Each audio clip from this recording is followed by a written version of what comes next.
Please, your introduction again. Oh, again. So I'm Dr. Carr. I'm a board-certified urologist. Been practicing at St. Joseph's Hospital since 1987, and I have the honor and privilege of having started the robotic surgery program at St. Joseph's in 2003. And today we're going to talk about prostate ailments as well as prostate cancer with some of the newer developments for management of prostate cancer. So essentially, for the people that are new to the audience, the anatomy is such that this is the bladder, this is the prostate gland through which one urinates as well as ejaculates. The prostate has a tendency to get enlarged with age, and as it gets enlarged, it causes difficulty urinating, and so typically patients will start getting up 2, 3, 4 times at night to urinate. The force of the urine is not very good, and they have trouble emptying their bladders. The other ailments can affect the prostate are prostatitis, which affects the middle part of the gland, and it can be either acute or chronic prostatitis. And usually cancer affects the outer part of the gland, and therefore does not cause any urinary symptoms till it gets very advanced and impinges in the urethra, causing urinary problems. So the ailments are benign prostatic hyperplasia, prostate cancer, acute prostatitis, and chronic prostatitis. Benign hyperplasia is usually initially managed with medications, and such as Proscar and Avodart. These unfortunately take time to shrink the prostate, and so the effectiveness is not felt for 6 to 12 months, whereas Flomax, Uroxetrol, Hytrin, and Cardura are what are known as alpha blockers, which help to relax the prostate and therefore cause improvement in urinary flow almost immediately. Microwave treatment is something that we do in our urologist offices and helps to shrink the prostate. Green light laser prostatectomy and the PURP are still the gold standard and have been around for lots and lots of years. Urolift is something that we've been offering since 2015, and Reason is a new therapy where we put steam into the prostate since 2018, but that's something I've not done so far. So this is the microwave treatment where this is the bladder, that's the prostate. Microwave catheter is put into the bladder, and this balloon of the microwave catheter produces the heat, and this helps to shrink the prostate. Now, the effectiveness of the microwave can be as little as 3 months, or I've had patients where it's been effective up to 15 years. So, and there's no guidelines as to which patients will benefit from microwave versus others which won't.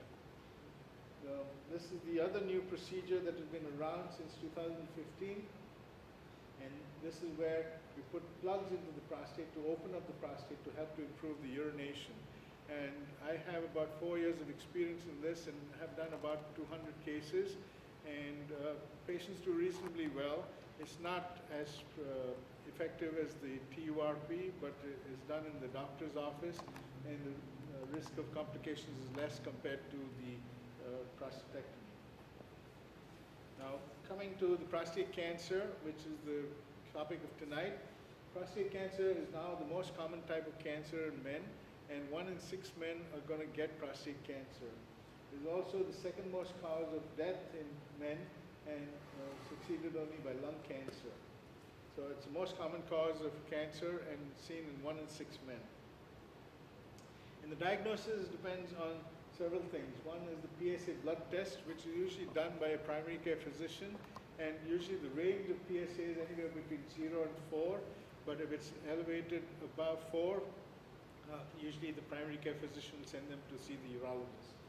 The other thing we look at is the rate of change of the PSA, known as the PSA velocity. If that increases more than 0.7 per year, we get concerned about cancer, and hence that is the other reason the primary care physician would send the patient to see a urologist. PSA density is something that the urologist calculates based on the ultrasound volume of the prostate and the PSA. But if it's over 0.2, we get concerned for prostate cancer. The digital rectal examination is the other reason why the primary care physician send the patient to see the urologist when they feel something abnormal. And usually the diagnosis is made by the urologist with a prostate ultrasound and biopsy, and this is done in the doctor's office. So this is what an ultrasound looks like. This is the prostate, and that's the rectum. And the probe for the rectum is put in here, and then we do ultrasound-guided biopsies of different zones of the prostate. This is done in the urologist's office and takes about 10 to 15 minutes to do, and is a very straightforward procedure. And once the diagnosis has been made, then we look at several things. We look at the Gleason grade of the cancer, which goes between 2 and 10. Now, Gleason was a pathologist who gave this grading system his own name, and since you take two types of cells, the minimum score is 2 and the maximum is 10, with the scores being of 8, 9, and 10 being the more aggressive disease, whereas 5 and 6 and 7 medium-level disease. And then we look at the staging of the disease, which is something that the urologist gets involved in, where you have a T1C, which is an incidental cancer, that you have an elevation of your PSA but no nodule, and then the urologist does the biopsies and finds the cancer. T2A is when when you have a nodule which is less than 1 centimeter affecting one side. T2B is when the nodule is over 1 centimeter or affecting both sides. And T3 is when there's extracapsular extension or spread beyond the prostatic capsule or into the seminal vesicles. N is when it's gone to the regional lymph nodes, and M is when it's gone to the bones. So this is an early stage cancer which would be considered a T2A, where you have a nodule which is less than 1 centimeter affecting one side. And this is what the MRI would look like. When you do an MRI, you see this is the hypogenic area seen in the peripheral zone, and that is traditionally what MRI with the T2A disease would look like. And multiparametric MRI is done by the radiologist, and we look at several things, the most important of which is the T2 weighted image and the diffusion weighted images. And the radiologists use this to calculate what is known as the PIRADS-2 scoring system, and that helps us to determine about the risk of prostate cancer in those patients. And this is the images of the multiparametric MRI, where we can see that when the PIRADS score is 1, there's no area of concern in the peripheral zone, whereas when it gets to a PIRADS score of 4, you can see an area which is hypogenic here in the peripheral zone, and then on the diffusion images, it looks like a bright shadow. And the difference between the PIRADS 4 and 5 is the size of the lesion. If it's less than 15 millimeters, it's a PIRADS 4. If it's greater than 15 millimeters, it's a PIRADS 5. And here you can see the peripheral zone here. There's a hypogenic area, which on the diffusion weighted images is bright, indicating a higher risk of prostate cancer. This again is the PIRADS scoring system, which we don't need to be concerned about for this talk, but essentially when the PIRADS score is 3, 4, or 5, you get concerned about cancer of the prostate. This is the PIRADS scoring system, where PIRADS 1 is very low suspicion, 2 is a clinically significant cancer is unlikely, 3 is which is intermediate, and so the patients who have PIRADS 3 should have follow-up MRI within 6 to 12 months, whereas PIRADS 4 and 5 are highly suspicious of cancer and should be referred for a biopsy. So again, the PIRADS score is based on the findings of the multiparametric MRI, and it's a combination of the T2 weighted images and the digital weighted images. And some people feel the dynamic contrast enhancement also has something to do with this. But again, this is getting very complicated for most people. Most urologists don't know how to read the PIRADS scoring, so we really depend on a good radiologist to be able to help us with that. So I'm now going to go through some stages of the disease. Basically, this is a more advanced stage than that first one that we saw. And then when you look at the MRI, that's a little more impressive versus that very first one that we saw. And then this is an advanced stage where, now the cancer is affecting the whole gland, and now, as I said, it's impinging on the urethra. And this is the one that would start having urinary symptoms, but you can see how impressive this is. And when you look at the MRI, that's quite evident that it's already outside the prostate, and that's what is called as extracapsular extension of the cancer. So what is the management of prostate cancer? So now you have somebody who's had an elevated PSA or a prostate nodule, or the PSA has gone up. The primary care physician sends him to the urologist. The urologist says, okay, I agree. We do a biopsy. The biopsy comes back, and you're told you've got prostate cancer. When I do counseling for prostate cancer, I always have them bring a significant other or a friend along, because when you first tell a patient that they've got prostate cancer, they think this is a death sentence. And prostate cancer is not a death sentence as long as you catch it early. And that's why, after we make the diagnosis, I have them come back 2 weeks later, and then we talk more in detail about the treatment options.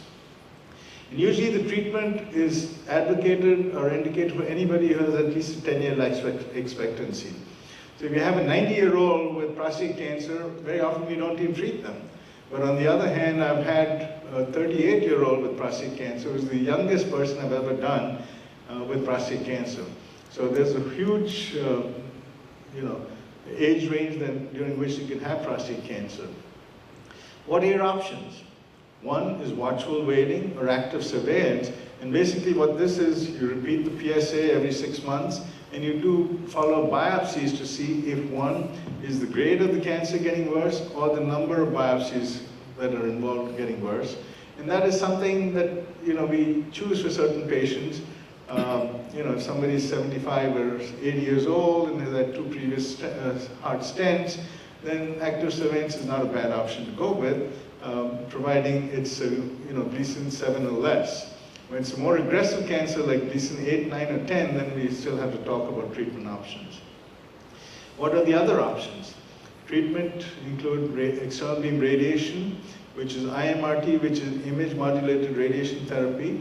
And this is given over a period of 42 treatments, given, it takes about 10 months for each treatment, but it's given over a 6-week period of time. And usually it's done at a radiation oncology center where you go in and have the therapy done. Now, most of the urologists in Orange County got involved at the radiation center in Tustin, which has state-of-the-art equipment for IMRT and is one of the centers that basically treats only prostate cancer. And so most of our patients we send to that center in Tustin. And they're one of the first centers in the country that are also using SBRT, which is a different form of radiation, and it's only a 5-day treatment rather than a 42-day treatment. And in fact, a brochure out there talked about recent developments of SBRT. There's a gentleman from Cleveland Clinic who's talked about long-term effects of SBRT. Interstitial brachytherapy is something that was popular many years ago, where we put seeds into the prostate, but it has fallen out of vogue because of long-term results are not as healthy as we expected. Proton beam radiation is something that's given at Loma Linda, Mayo Clinic, and Scripps. If you listen to the radio, often Loma Linda will be advertising about this. And Loma Linda was one of the first centers in the world that started offering proton beam radiation. The problem is it's awfully expensive. It's almost 10 times the cost of IMRT, and to the point where Medicare says we're not going to pay anything extra to the centers for proton beam. And that's why there are only 3-4 centers in the entire country that offer proton beam radiation. Cryosurgery is freezing of the prostate, and this previously was used for radiation failures, though now some centers are using it as a primary mode of treatment. And now they've even come up with focal cryosurgery, where they're using an ice ball just to treat one side of the prostate. Hormone suppression is, again, we're talking about early stage disease. This is used in conjunction with radiation therapy or used for metastatic disease where the cancer is already spread to the bones or the lymph nodes. Now, surgery is still the gold standard, but surgery can be done providing you catch it in the early stages, and you cannot do surgery when it's already spread to the bones or the lymph nodes. And the traditional method of doing surgery was a retropubic prostatectomy, where, let me see if I can go back to one of the old pictures. So the retropubic prostatectomy consists of making a big incision here, and then we went behind this bone, which is the pubic bone, and then went to the prostate. Now, retropubic prostatectomy has been around for almost 40 years, but it used to be a horrendous surgery because we used to lose a lot of blood from the big veins over here. And then in 1974, Dr. Pat Walsh came up with the anatomic radical prostatectomy, where he showed the world that if you can get control of these early, then you can do surgery in a bloodless field and do the surgery very nicely with good anatomic margins. In fact, Dr. Walsh was at the same meeting I was at 2 weeks ago when he was felicitating Dr. Menon, who's now the most famous robotic surgeon in the world. And Dr. Walsh was the one who's credited with the open prostatectomy, and that was the main thing that he brought up to the world, saying that you can actually get control of the bleeding here. Perineal prostatectomy is another method which most urologists in this day and age don't know how to do, and that is done through this area over here, where you made an incision here with the patient in a very hyperextended position, and you're looking down at it, and so because you're looking down and trying to do the surgery, most residents or interns cannot see what the surgeon is doing, so most urologists don't know how to do the the perineal prostatectomy, and so this has really fallen out of vogue. And then comes the robotic prostatectomy, and I'm going to talk a little bit about this. And then the newest thing that is on the horizon is HIFU, which we'll talk about. I have the unique distinction of being one of the 5 robotic surgeons in the world that also does HIFU, because most robotic surgeons don't do HIFU. And most HIFU surgeons don't do robotic surgery. Now, before we decide on doing surgery, we've got to do some further testing to see, one, how aggressive the disease is. And there are several companies that offer this, and basically what is done is your biopsy that is obtained is sent to the special laboratories to see about how aggressive the disease can be. So these are questions that normally the patients will ask you: how bad is my cancer? Can I confidently choose active surveillance? And that's when you're trying to make decisions to make like a combined decision with the patient to do what's right for the patient. And this was a company which is known as Oncotype, which first came up with the breast cancer assay, and this was all the way back in 2003. I'm sorry, it doesn't show very well. And they've worked in colon cancer, breast cancer, and now most recently prostate cancer. Essentially what is done is that the biopsy that you've had is sent to these laboratories, and they'll look at it and come up with what is known as a GPS score. And this is basically helps to improve risk stratification and designate patients that are likely to have more aggressive cancer. And it's a gene expression assay that helps to come up with a GPS score to help guide treatment decisions for patients as needed. And this test is done mainly for patients who have a Gleason score of 6 or a Gleason score of 7, but the 7 has got to be a 3+4, not a 4+3, which 4+3 is more aggressive than 3+4. And the test is done on the biopsy, so you don't need any additional testing. It's just sent from the laboratory to these companies. And essentially, when you look at the NCCN guidelines, they say there's very low, and intermediate risk of disease. But when you do the GPS scoring, you find that many of these move from one category to the other. So when they're low, many of them stay in the low category. Some actually go to the very low category, and some actually go to the intermediate category. And even the very low patients, most of them stay in the very low category. Once in a while, they go to the intermediate category. And then when you have intermediate risk disease, many of them will stay in the intermediate risk disease, but some of them will actually go down to the low category. And so these are patients that you can actually do things like active surveillance. But again, this is based on the biopsy, and that is sent to these special laboratories. It is not something that you need to get concerned about. And so you can see this patient. This is the standard deviation, and this is the patient's score. He's got a score of 14, so this is a more favorable GPS score, versus this gentleman who has a GPS score of 43. So in this patient, you want to be more aggressive versus the one who's got a GPS score of 14, where you can actually offer him active surveillance. Now again, going to prostate cancer, this is, when you have an early stage prostate cancer like this, the treatment, which is still the gold standard, is probably robotic prostatectomy.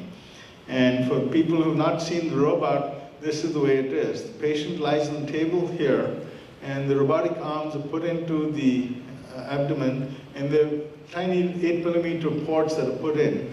And then the surgeon this guy is better looking than I am, but the surgeon sits here and then puts his eyes into the console here, and then you have these little joysticks here, and as you move the joysticks on the bedside, the arms move, and then we're able to do the surgery using the robot.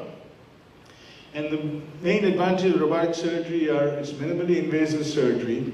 It's laparoscopic incisions, so they're much smaller incisions, less postoperative pain, better visualization because you have less blood loss, and so you can actually see the anatomy inside much better. Shorter hospital stay. We actually have a center, one in Beverly Hills and one in Tustin, where we do these as an outpatient. When I say outpatient, they're admitted overnight and they go home at 5 o'clock the next morning, so it's considered an outpatient procedure. Faster recovery. Nerve preservation is better because there's less blood loss, so it's easier to see the nerves.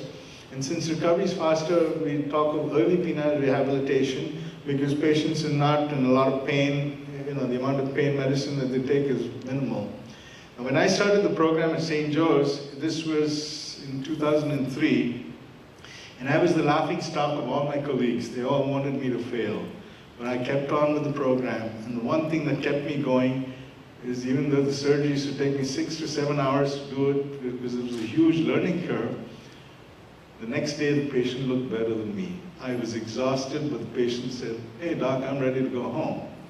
Nowadays you have fellowship programs, you have residencies where they teach robotic surgery, but St. Joe's was number 25, the number 25th robot in the world, and so there were no fellowship programs, there were no residency programs. So I used to record each of my cases. It took 6, 7 hours to do, and then I'd watch it on the screen on fast forward. We had those old VHS cassettes, and then I would go to Dr. Menon's cassettes and see where I was struggling and see what he did differently. Now, of course, the surgery takes less than 90 minutes, and most patients go home, the same day or the next day.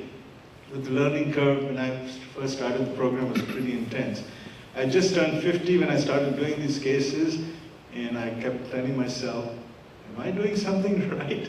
And then when I saw the patients the next day, I felt, yes, it's something right that we're doing. And thanks to the fact that I stayed with the program, this is after we had completed 1,000 cases at St. Joseph's Hospital. And so, we've done a huge volume of cases, and nowadays it takes less than 2 hours to do the case, and most patients go home next morning. We've done as many as 3 or 4 cases in a day, but we don't like to do more than 2 at a time because, the turnover between cases is kind of long. And these are the difference between the incisions. When we did the open prostatectomy, as I told you, it used to be a very bloody operation. So you'd have a big, huge incision. And now this is the robotic incisions where you have one port here for the camera, 2 tiny incisions here, and then one bigger one where we have to take the prostate out. So it makes a huge difference as far as overall recovery. So in the past, because patients used to have a lot of pain, we couldn't even talk to them about doing anything as far as the penile rehabilitation is concerned, and therefore we used to wait 1 or 2 years in the hope, or maybe erections will come back spontaneously. But with robotic surgery, starting them on Viagra, Cialis, or Levitra 2 days to 2 weeks after surgery, just to get the blood flow going into the penis. Viagra may allow maintenance of penile blood flow and could be responsible for earlier return of natural erections. Some of you may have heard on the radio, there are advertisements from these companies that are offering shockwave therapy to improve penile blood flow. And the one that they talk about on KNX is one in Tustin, which is actually run by a family doctor or emergency room physician. He's not even a urologist. So, if somebody's going to consider this, please go to a proper person who's trained in this. I don't have this therapy, but there are some urologists that do offer this. Yes, sir? What is it? It's basically they're giving shock waves to the penis to improve the blood flow going into the penis. And it's done in a series of six therapy sessions, which usually last about 30 minutes. It's done without any anesthetic or anything. It's basically just putting shock waves to the penis itself. But again, as I say, I don't have this equipment, so I cannot talk much about it, but there are some urologists that do offer this therapy. So now we're going to go to the other topic, which is HIFU. Now what is HIFU? HIFU stands for High Intensity Focused Ultrasound. And this is basically creating heat in a manner to allowing light traveling through magnifying glass to create heat. And I'll show you some pictures of that. And when you reach the focal point, the temperature raised almost 90 degrees, creating cell death in the targeted tissue. So going back to high school days when we did these little experiments, you took a magnifying glass and let the sun into it, and when you put this at the point of the focus, it often would cause a piece of paper or a leaf to catch fire, and that is the basis of HIFU. And so this is the way the HIFU treatment is done. It's basically a transducer that's put into the rectum, and then this is where the prostate gland is, and this is the way the treatment is done. So this is point F2, where the heat is maximum. At this point, the heat, because a wide transducer, it's at body temperature, but at this point it's 90 degrees, so it sort of kills the cancer cells right away. And this is another picture of it, but you can see that this is the focal point. This is considered F1, and that's F2, which is the focal point of maximum temperature. And this basically, it causes cellular structural changes at 43 degrees and denaturation of proteins at 45, but actually the temperature that is reached by this is almost 90 degrees, and so it takes a very short time to destroy the tissue. And with HIFU, the temperature rises about 80 degrees. So at 65, the cell is destroyed. So at 80, it's even, it's literally cooked and overcooked.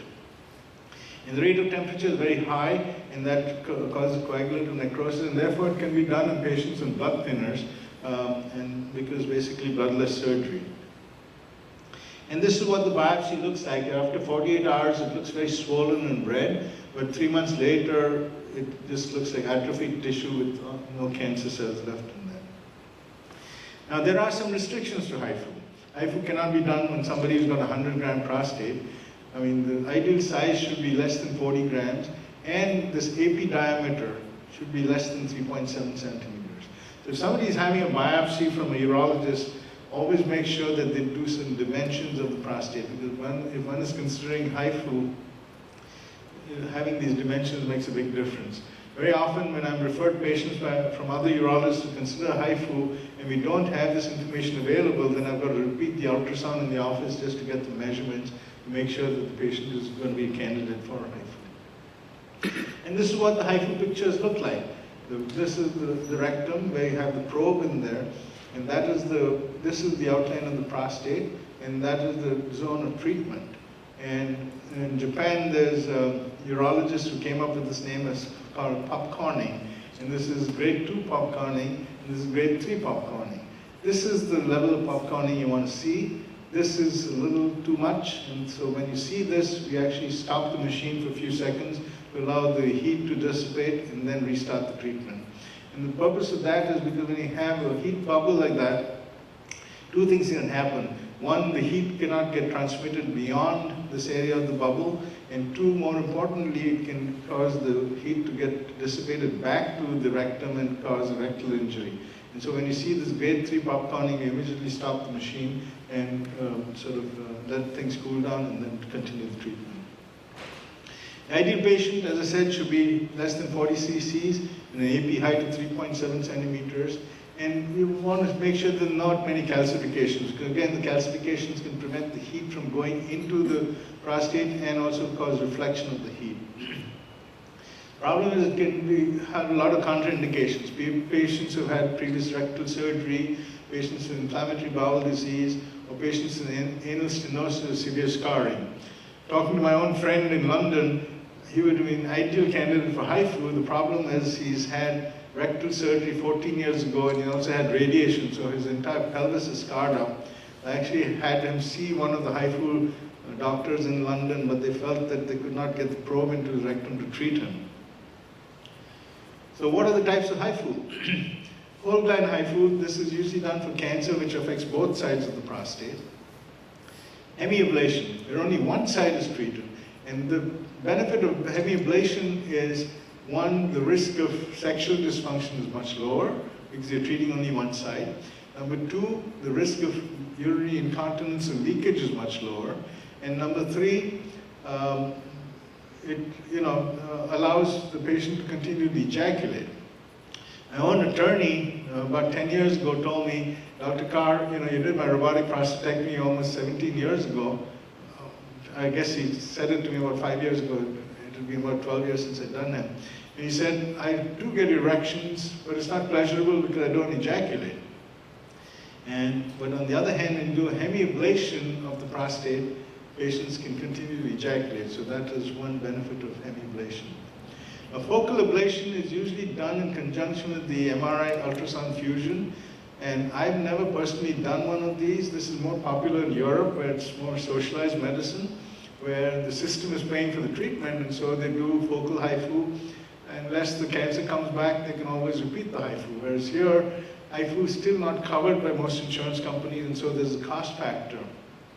So rather than doing a focal HIFU, I prefer to do a hemiablation, treat only one side, and then not have to worry about incontinence, sexual dysfunction, or ejaculatory dysfunction. Now, post-radiation HIFU, the FDA in its own wisdom, they said before we can give approval to HIFU, you have to give us 100 cases who have failed previous radiation and then treat them with HIFU and show us that it's effective. And actually, there are two companies who came up with 100 cases to prove to the FDA that yes, this is an effective treatment. And so finally, in 2016, the FDA gave its blessing, not for treatment of prostate cancer, but for ablation of the prostate. Now, the procedure itself is done usually as an outpatient.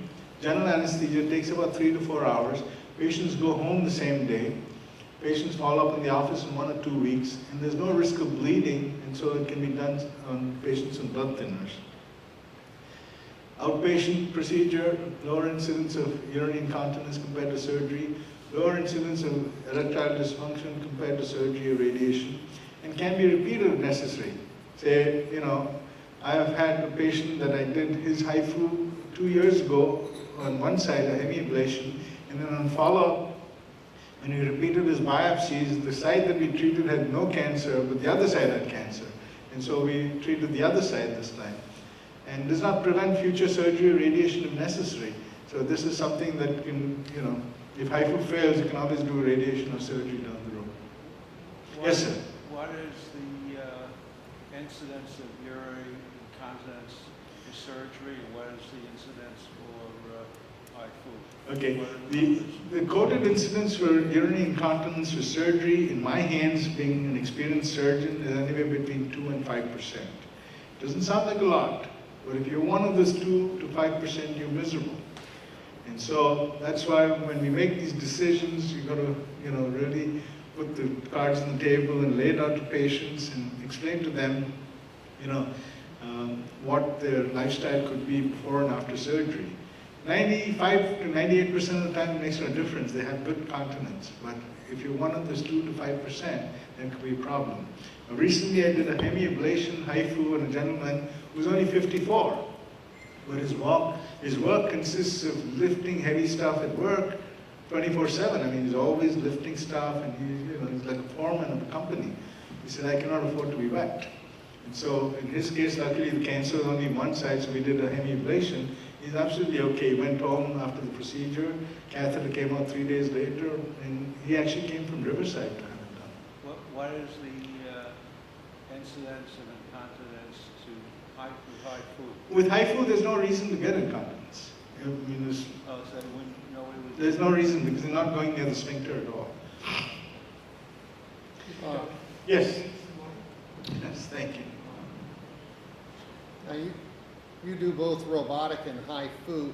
What's the criterion you use to differentiate when you do one procedure versus the other? Basically, first thing is the grade of the disease, the stage of the disease. Now, when you go back to this whole gland HIFU, I've done several whole gland HIFUs, but that means the cancer is on both sides of the prostate.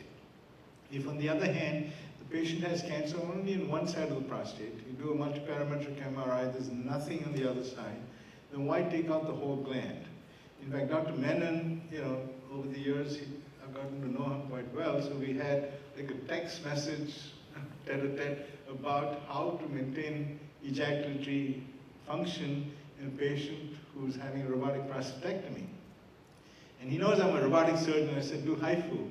So he got a little peeved at me saying, what do you mean, you're a robotic surgeon? I said, yes, but if you do HIFU and hemiablation, patients can continue to ejaculate, which is a big difference.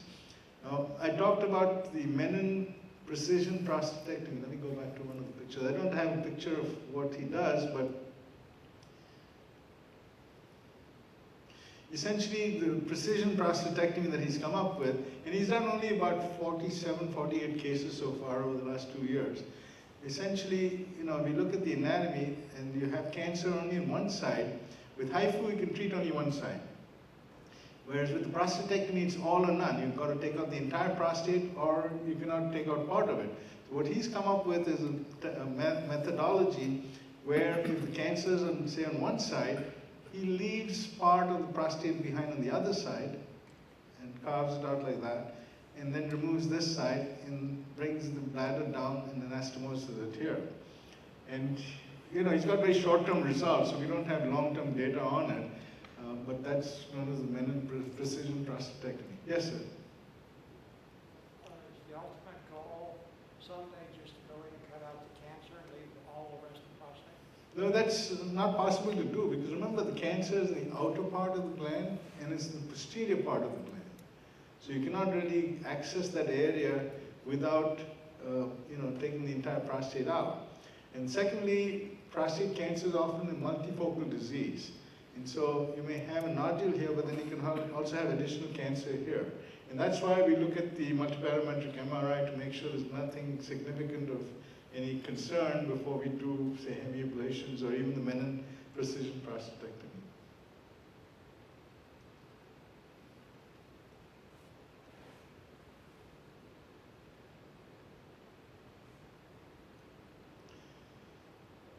For a whole gland ablation, what are the chances of erectile dysfunction? The likelihood of erectile dysfunction is less than with the robotic prostatectomy because, again, you're treating 3 millimeters at a time, and so the ultrasound probe has a duplex Doppler, so you can actually see the blood vessels where the nerves are, because it's a neurovascular bundle, so nerves and blood vessels run together. So you can see the pulsation in the neurovascular bundle and stay away from them. I heard someplace that HIFU, total gland HIFU is for a secondary treatment, with some failed treatments. That's the radiation. If radiation fails, then we can do HIFU. Because surgery after radiation is very, very difficult, and the risk of sexual dysfunction is 100%, and the risk of incontinence or leakage of urine is over 50% in radiation failures if you're treating them with surgery. Whereas you can do post-radiation HIFU, likelihood of incontinence is less, but the likelihood of rectal injury is higher because everything's stuck in the pelvis.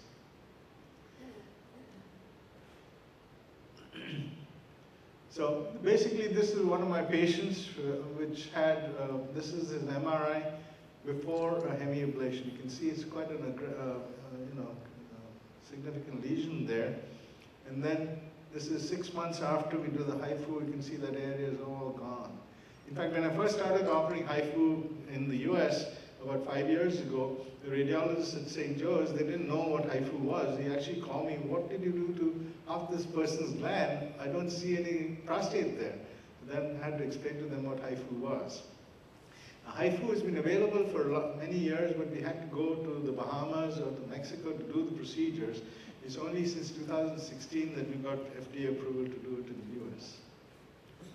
So, I mean, that's quite impressive where you can see that the disease is gone and there's nothing else in the rest of the prostate to worry about.